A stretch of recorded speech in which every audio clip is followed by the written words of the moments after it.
네, 오늘은 성경 정독 민수기 15장인데요. 우리 민수기 15장 우리 정독하기 전에 제가 요약 내용을 읽어드리도록 하겠습니다. 민수기 15장은 율법의 적용을 다루고 있습니다. 불신으로 말미암아 엄청난 실패를 겪은 이스라엘 백성들에게 하나님께서 율법의 적용을 말씀하신다는 것은 그 자체로 큰 은혜입니다. 이스라엘이 여전히 하나님의 백성이라는 확인이기 때문입니다. 이스라엘이 하나님의 백성에서 탈락했다면 더 이상 율법을 적용할 이유가 없습니다. 그러나 본문은 제사를 드리는 방법을 다시 한번 세심하게 가르칩니다. 특히 주목할 점은 곡물 제사입니다. 하나님은 가나안 땅에 들어가면 그곳에 소산물로 제사를 드리라고 말씀하십니다. 너희는 내가 인도하는 땅에 들어가거든 그 땅의 양식을 먹을 때 여호와께 거제를 드리되 비록 광야 1세대는 가나안에 들어가지 못할지라도 하나님은 약속하신 대로 광야 2세대를 가나안에 들어가도록 하시겠다는 말씀입니다. 또한 부지 중에 범한 죄와 고의로 범한 죄를 구분하여서 여전히 율법의 적용을 교훈해 주십니다. 마지막으로 안식일 규정을 어긴 사람을 처벌하셔서 실제로 율법을 적용하심을 보여주십니다. 사람의 실패가 하나님의 실패는 아닙니다. 사람의 악이 하나님의 의를 꺾을 수는 없습니다. 사람의 교활함이 하나님의 자비를 뛰어넘을 수는 없습니다. 거룩하신 하나님은 그 거룩하심을 사랑으로 적용해 주십니다. 우리 민수기 15장을 함께 정독하겠습니다. 민수기 15장. 여호와께서 모세에게 말씀하여 이르시되 이스라엘 자손에게 말하여 그들에게 이르라. 너희는 내가 주어 살게 할 땅에 들어가서 여호와께 화제나 번제나 서원을 갚는 제사나 낙헌제나 정한 절기제에 소나 양을 여호와께 향기롭게 드릴 때에 그러한 헌물을 드리는 자는 고운 가루 10분의 1에 기름 4분의 1 흰을 섞어 여호와께 소제로 드릴 것이며 번제나 다른 제사로 드리는 제물이 어린 양이면 전제로 포도주 4분의 1 흰을 준비할 것이요 순양이면 소제로 고운 가루 10분의 2에 기름 3분의 1 흰을 섞어 준비하고 전제로 포도주 3분의 1 흰을 들여 여호와 앞에 향기롭게 할 것이요 번제로나 서원을 갚는 제사로나 화목제로 수송아지를 예비하여 여호와께 드릴 때에는 소제로 고운 가루 10분의 3 에바에 기름 반 흰을 섞어 그 수송아지와 함께 드리고 전제로 포도주 반 흰을 들여 여호와 앞에 향기로운 화제를 삼을지니라. 수송아지나 순양이나 어린 순양이나 어린 염소에는 그 마리수마다 위와 같이 행하되 너희가 준비하는 수효를 따라 각기 수효에 맞게 하라. 누구든지 본토 소생이 여호와께 향기로운 화제를 드릴 때에는 이 법대로 할 것이요 너희 중에 거류하는 타국인이나 너희 중에 대대로 있는 자나 누구든지 여호와께 향기로운 화제를 드릴 때에는 너희가 하는 대로 그도 그리할 것이라. 회중 곧 너희에게나 거류하는 타국인에게나 같은 율례이니 너희의 대대로 영원한 율례라. 너희가 어떠한 대로 타국인도 여호와 앞에 그러하리라. 너희에게나 너희 중에 거류하는 타국인에게나 같은 법도 같은 규례이니라. 여호와께서 모세에게 말씀하여 이르시되 이스라엘 자손에게 말하여 이르라. 너희는 내가 인도하는 땅에 들어가거든 그 땅의 양식을 먹을 때에 여호와께 거제를 드리되 너희의 처음 익은 곡식 가루떡을 거제로 타작마당에 거제같이 들어드리라. 너희의 처음 익은 곡식 가루떡을 대대에 여호와께 거제로 드릴지니라. 너희가 그릇 범죄하여 여호와가 모세에게 말씀하신 이 모든 명령을 지키지 못하되 곧 여호와께서 모세를 통하여 너희에게 명령한 모든 것을 여호와께서 명령한 날 이후부터 너희 대대에 지키지 못하여 회중이 부지 중에 범죄하였거든 온 회중은 수송아지 한 마리를 여호와께 향기로운 화제로 드리고 규례대로 소제와 전제를 드리고 순염소 한 마리를 속죄제로 드릴 것이라. 제사장이 이스라엘 자손의 온 회중을 위하여 속죄하면 그들이 사함을 받으리니 이는 그가 부지 중에 범죄함이며 또 부지 중에 범죄함으로 말미암아 헌물 곧 화제와 속죄제를 여호와께 드렸음이라. 이스라엘 자손의 온 회중과 그들 중에 거류하는 타국인도 사함을 받을 것은 온 백성이 부지 중에 범죄하였음이니라. 만일 한 사람이 부지 중에 범죄하면 1년 된 암염소로 속죄제를 드릴 것이요 제사장은 그 부지 중에 범죄한 사람이 부지 중에 여호와 앞에 범한 죄를 위하여 속죄하여 그 죄를 속할지니 그리하면 사함을 얻으리라. 이스라엘 자손 중 본토 소생이든지 그들 중에 거류하는 타국인이든지 누구든 부지 중에 범죄한 자에 대한 법이 동일하거니와 본토인이든지 타국인이든지 고의로 무엇을 범하면 누구나 여호와를 비방하는 자니 그의 백성 중에서 끊어질 것이라.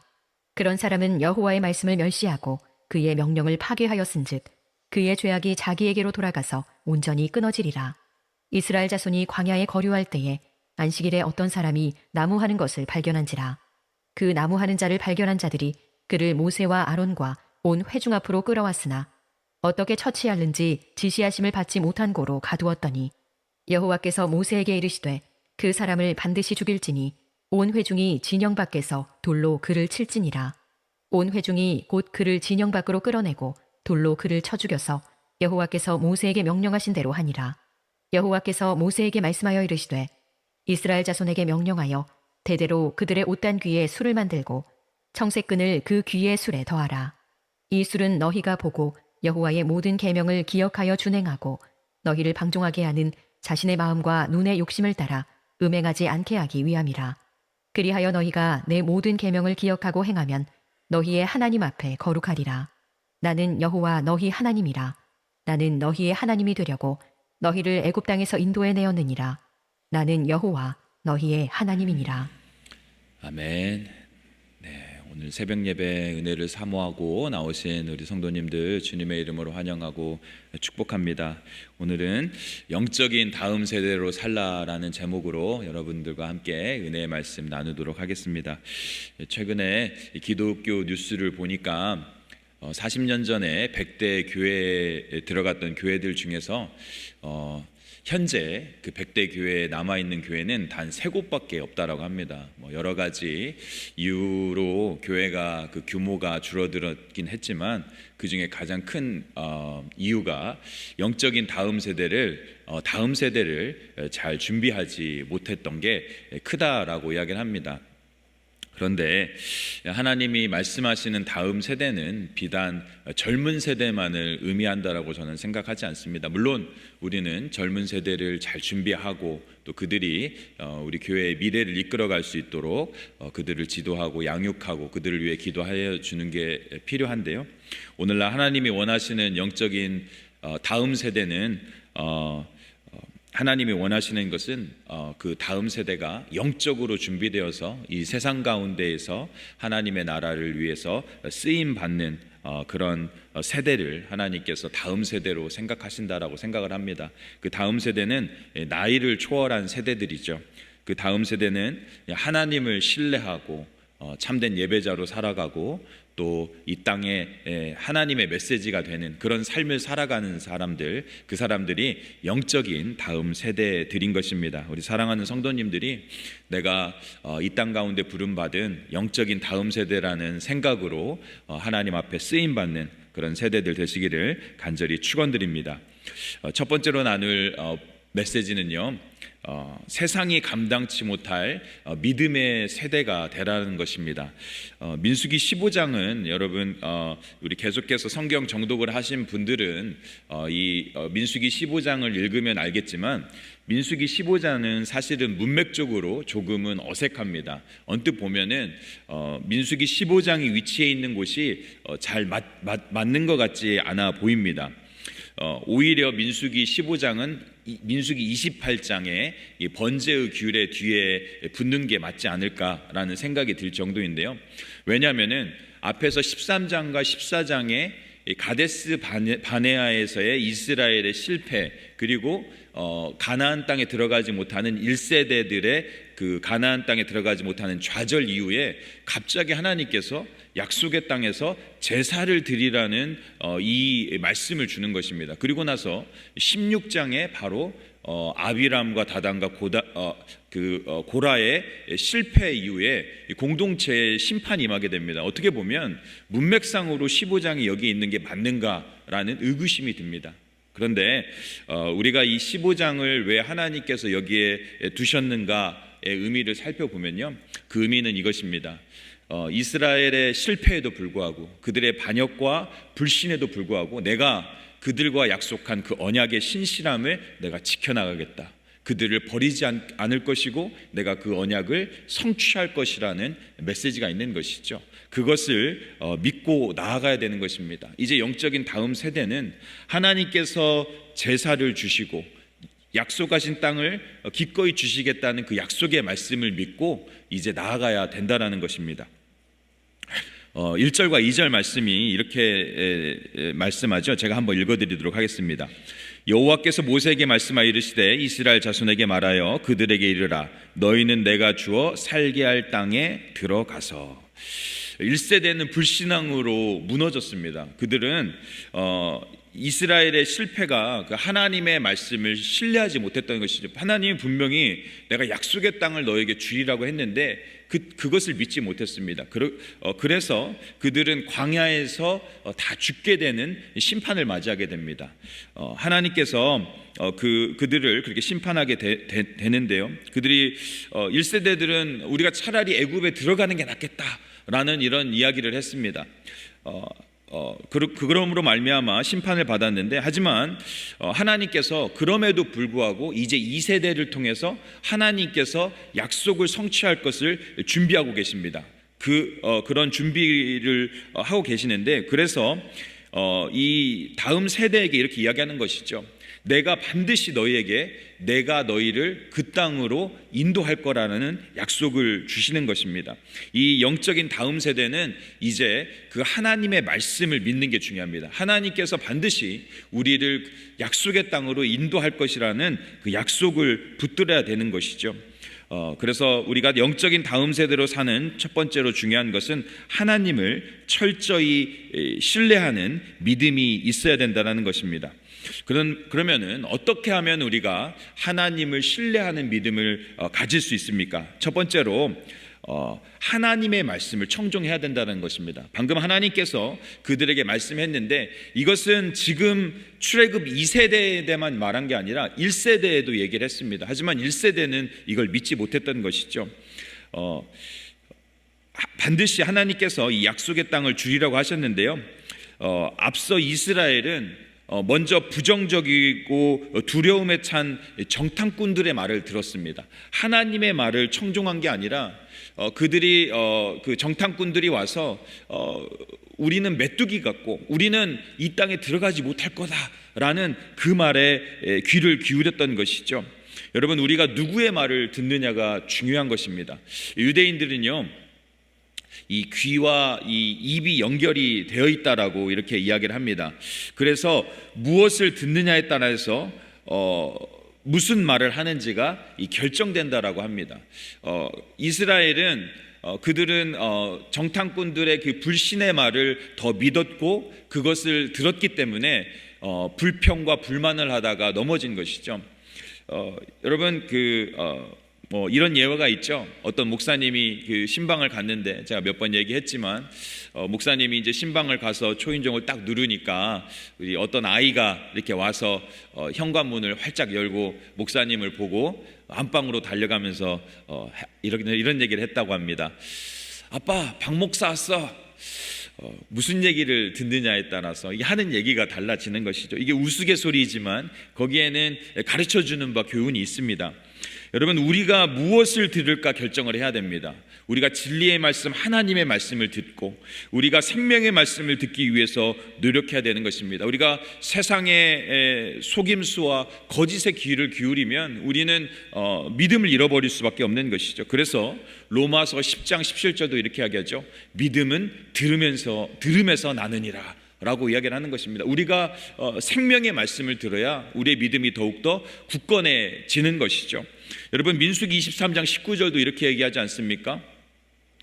하나님은 사람이 아니시니 거짓을 말하지 아니하시고 하나님은 인생이 아니시니 후회하심이 없으시다.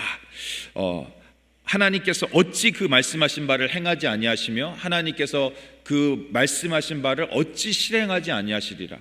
하나님은 진리만을 말씀하신다는 것입니다. 하나님은 진리만을 말씀할 뿐만 아니라 그것을 반드시 이루신다라는 것입니다. 저와 여러분이 하나님의 말씀을 듣는 사람들이 되길 원합니다. 그 거짓 없는 말씀을 들을 때 우리가 세상에서 믿음으로 승리할 수 있는 것이죠. 두 번째는요, 말을 조심해야 된다는 것입니다. 우리가 입술의 말로 어떤 말을 고백하느냐가 중요한데요. 이스라엘은 그 정탐꾼들의 그 10명의 정탐꾼들의 불신과 두려움에 찬 보고를 듣고 밤새도록 통곡하고 그들은 모세와 아론에게 원망을 했죠. 그것은 하나님께 원망을 한 겁니다. 우리가 애굽으로 돌아가는 게 낫지 여기서 우리는 다 죽게 생겼다라고 이야기를 한 것입니다. 여러분, 그들은 결국요, 하나님께서 민수기 14장 28절 30절에서 내가 생명을 걸고 내 삶을 걸고 너희가 결단코 가나안에 들어가지 못하게 하리라 라는 말을 했습니다. 그들이 말을 잘못해서 그들은 결국 그런 비극적인 결말을 맞게 되는 것이죠. 여러분, 우리가 말의 지배를 받습니다. 우리가 말을 조심해야 되는 것입니다. 우리가 믿음의 말을 하고 희망의 말을 하고 긍정적인 말을 할 때 우리 삶에 아름다운 열매들이 맺히는 것입니다.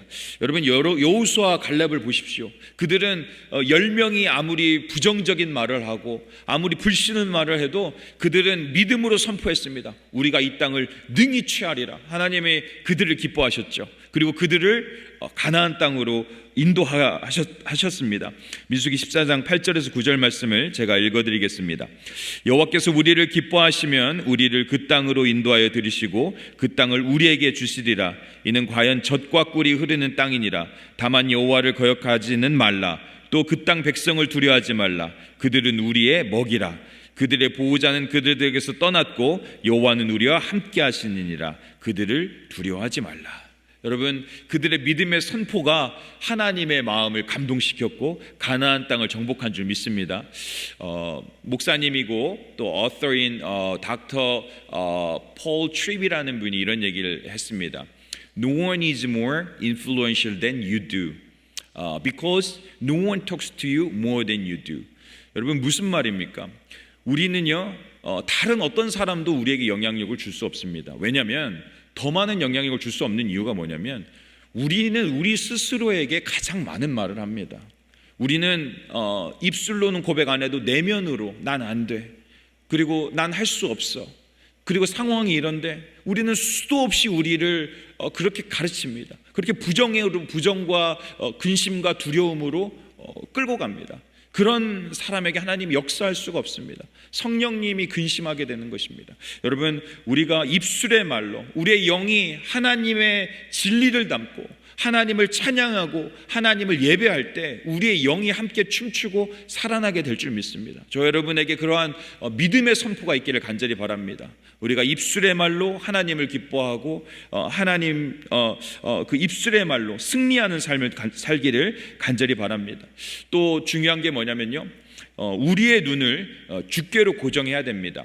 그 안악 자손들을 보고 정탐꾼들은 우리는 메뚜기와 같다, 우리는 할 수 없다, 그들은 기골이 장대하다, 우리가 이길 수 없다. 그들은 상황을 보고 그들은 모든 것을 판단했습니다.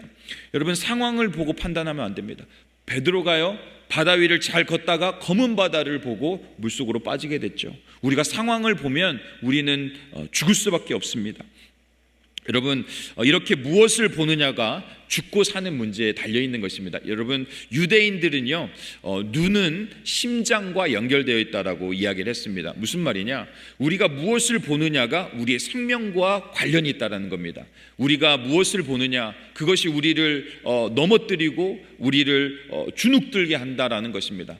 여러분, 여러분의 눈이, 우리의 눈이, 저의 눈이 만약에 하나님을 보신다면, 그 크고 위대하신 하나님을 본다면 우리 주변에 있는 모든 문제는 아무것도 아닌 것이 될 것입니다. 여러분, 그래서 성경은 이렇게 얘기하지 않습니까? 믿음의 주요 온전케 하시는 이인 주를 바라보라 라고 이야기를 했던 것입니다. 여러분, 우리가 세상으로 향했던 눈을 주님께로 향하기를 간절히 바랍니다. 그 크고 위대하신 주님을 바라볼 때 여러분, 세상과 나는 간 곳 없고 구속한 주만 보이고 우리가 세상을 이기는 놀라운 역사가 일어날 줄 믿습니다. 여러분, 하나님은 믿음의 사람들을 통해서 하나님의 역사를 이루어 가십니다. 그래서 하나님은 오직 나의 의인은 믿음으로 말미암아 살리라고 말씀하신 것입니다. 저와 여러분이 이 땅 가운데에서 영적인 다음 세대가 되기 위해서 이 믿음의 사람들, 세상이 감당치 못할 믿음을 가지는 사람들 되시기를 간절히 축원드립니다. 두 번째로 나눌 말씀은요, 하나님께 향기로운 예배자로 살아가야 된다는 것입니다. 우리를 하나님께서는 예배자로 부르셨다라는 것이죠. 이 하나님은 자격 없는 이스라엘을 여전히 기억하시고 그들을 가나안 땅으로 들어가게 할 것이며 하나님께서 그곳에서 예배를 드리도록 하셨습니다. 그것이 15장에 이 예배의 규례를 주신 것이죠. 이 3절에서 5절 말씀을 제가 읽어드리도록 하겠습니다. 여호와께 화제나 번제나 소원을 갚는 제사나 낙헌제나 정한 절기에 소나 양을 여호와께 향기롭게 드릴 때 그러한 헌물을 드리는 자는 고운 가루 10분의 1에 기름 4분의 1 흰을 섞어 여호와께 소제로 드릴 것이며 번제나 다른 제사도 드리는 제물이 어린 양이면 전제로 포도주 4분의 1 흰을 준비할 것이요 라고 이야기를 합니다. 이제 하나님께서는 그들에게 제사를 주시고 이제 그들이 예배자로 살아가길 원합니다. 여기에는 많은 의미가 있는데요, 거기에서 이 영적인 의미를 몇 가지를 나눠보면 첫 번째는 이 고른 웨넴이라는 구약학자가 정리했는데요, 첫 번째로 중요한 거는 뭐냐면은 희생 제사는 단순한 의식이 아니라 하나님께서 언약을 지탱하시는 정하신 수단이라는 겁니다. 하나님께서 이제 이스라엘을 통하여서 하나님께서 이뤄가시는 언약을 내가 계속해서 지탱해 나가겠다, 너가 언약의 참여자가 되고 내가 그 언약을 이뤄가는 당사자가 되겠다라는 뜻으로 제사를 주신 것입니다. 이 제사는 결국은 예수 그리스도가 오는 구속사의 예표가 되는 것이죠. 예수 그리스도가 마지막에 온전한 어린 양에 대해서 드리는 그런 역사를 하나님께서 이뤄가시는 것들을 그들에게 여전히 제사를 유효하게 하심으로 말미암아 이뤄가시는 것을 보여주는 것이죠. 그리고 두 번째로 중요한 의미는 제사를 통해서 하나님의 백성이 하나님의 은혜의 자리로 들어오는 것입니다. 그리고 하나님과 관계를 해 나가는 것이죠.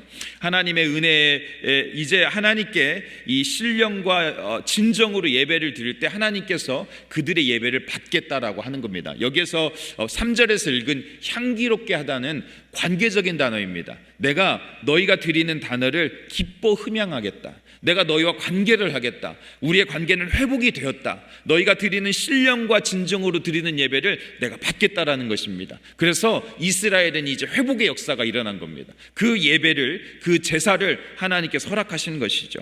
그리고 세 번째는요, 제사는 하나님의 돌보심을 약속하는 것입니다. 특별히 오늘의 본문인 15장은 번제와 화제를 이야기하지만 거기에다가 전제와 소제를 더합니다. 이 전제와 소제는 그 가나안 땅에서 나는 특산물들, 그 농산물들을 더하는 제사인데요, 기름과 고운 가루와 기름과 올리브유와 또 포도주를 더해서 너희가 드리는 그 제사를 받겠다라는, 무슨 말이냐, 내가 너희에게 번영을 허락하겠다라는 겁니다. 너희가 너희가 거둔 그 재물을 드리라는 것은 내가 그 재물을 너희에게 그 음식을 주겠다라는 이야기죠. 그 축복을 이야기하시고 돌보심을 얘기한 것입니다. 여러분, 그렇습니다.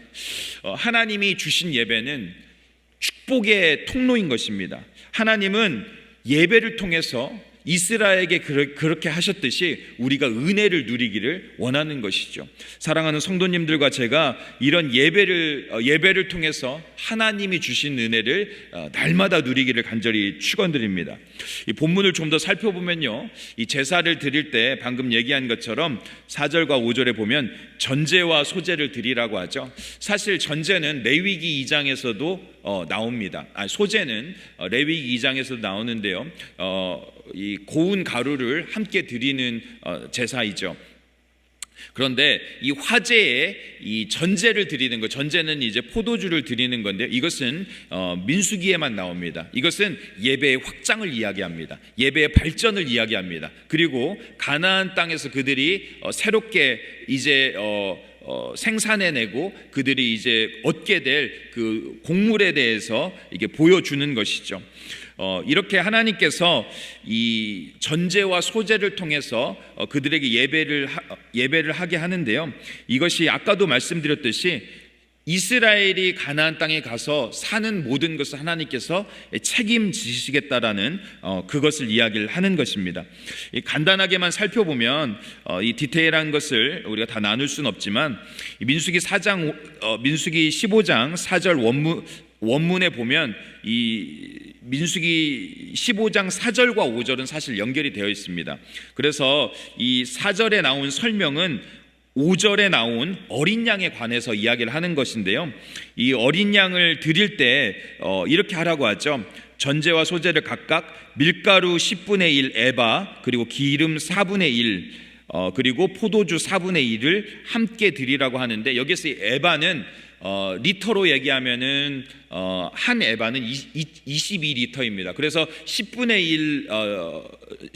1 에바는 뭐 2.2리터 정도 되는 것이죠. 그리고 여기에서 기름과 포도주를 재는 단위인 희는 이게 1리터가 3.6리터 정도 됩니다. 그래서 여기에서 뭐 4분의 1이라고 하면은 0.9리터 정도 되겠죠. 이것들을 하나님께 드리는데, 이 전제를 드릴 때는 직접적으로 붓는 건 아닙니다.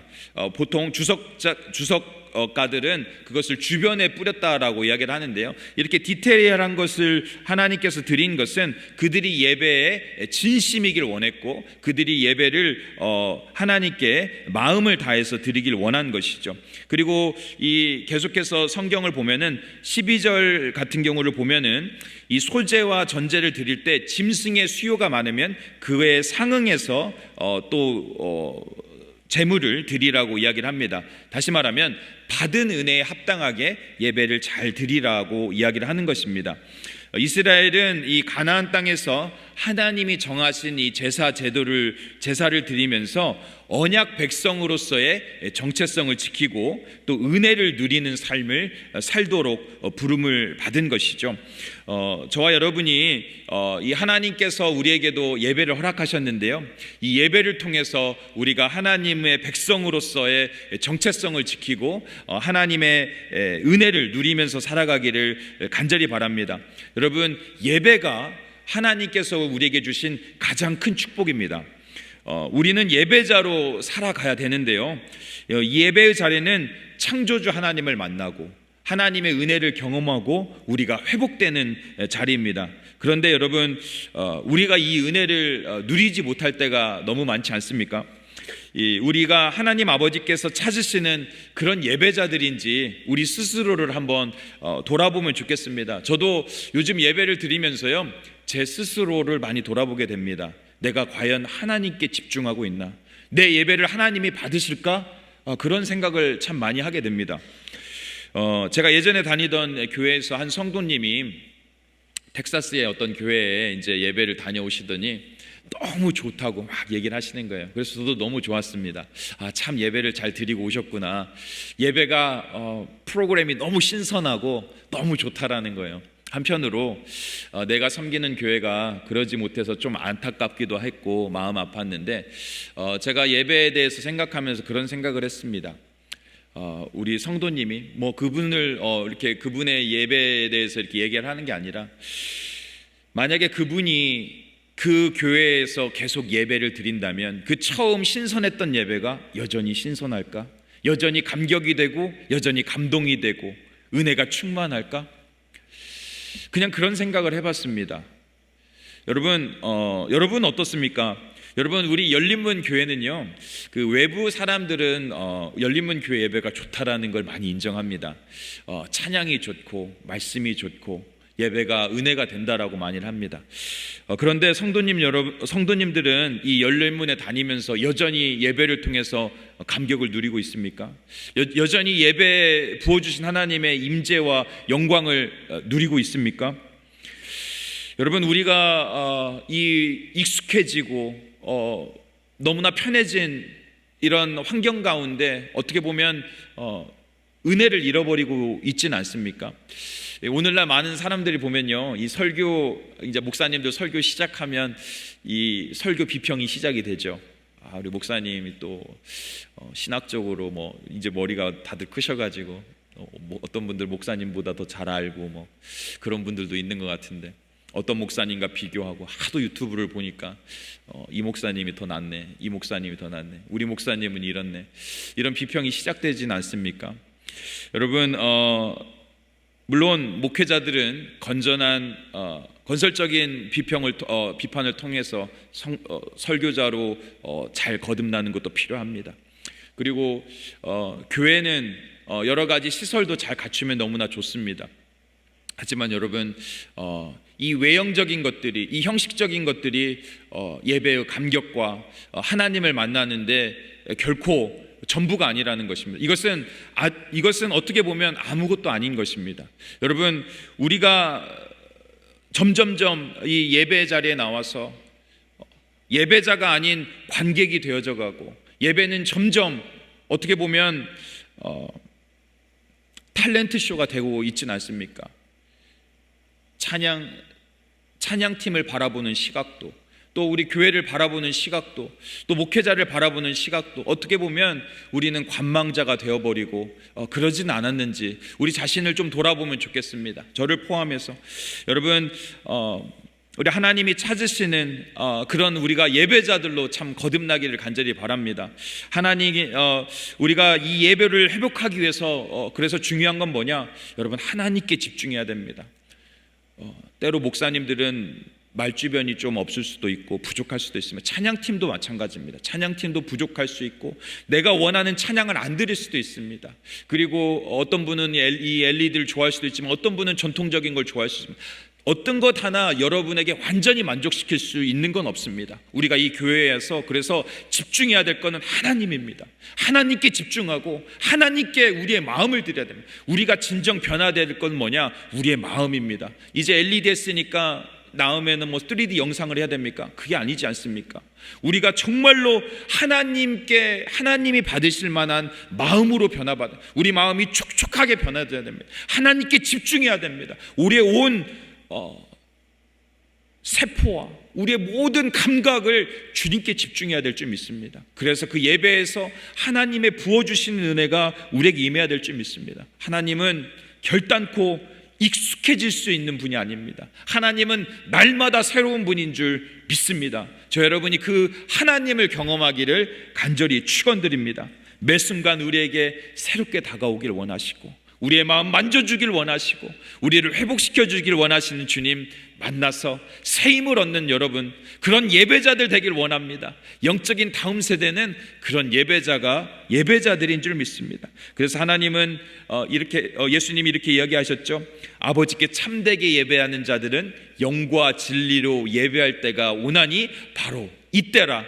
아버지께서는 자기에게 이렇게 예배하는 자들을 찾으시느니라. 여기서 참되게가 무슨 말입니까? 그 마음이 하나님에게 합한 사람들, 그 마음이 하나님께 온전히 드려진 사람들, 그 사람들이 영과 진리로 드린다는 거 아니에요. 리듬과 음악으로 드리는 게 아니라 영과 진리로 하나님과 소통하며 하나님께 드리는 예배를 드릴 수 있게 된다는 겁니다. 저 여러분이 그런 예배 드려보길 원합니다. 인생에 단 한 번만이라도 그런 예배를 드리길 원합니다. 그러면 우리가 변화받을 수 있을 줄 믿습니다. 저도 그러고 싶습니다. 그런 예배, 다윗이 드렸던 예배, 장막에서 드렸던 예배, 저도 드리고 싶습니다. 저와 여러분 그런 예배 드리기를 간절히 축원드립니다.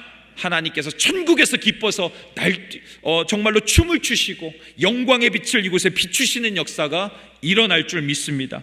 여기에 계신 사랑하는 모든 성도님들이 그런 하나님이 찾으시는 향기로운 예배자들이 되시기를 간절히 축원드립니다.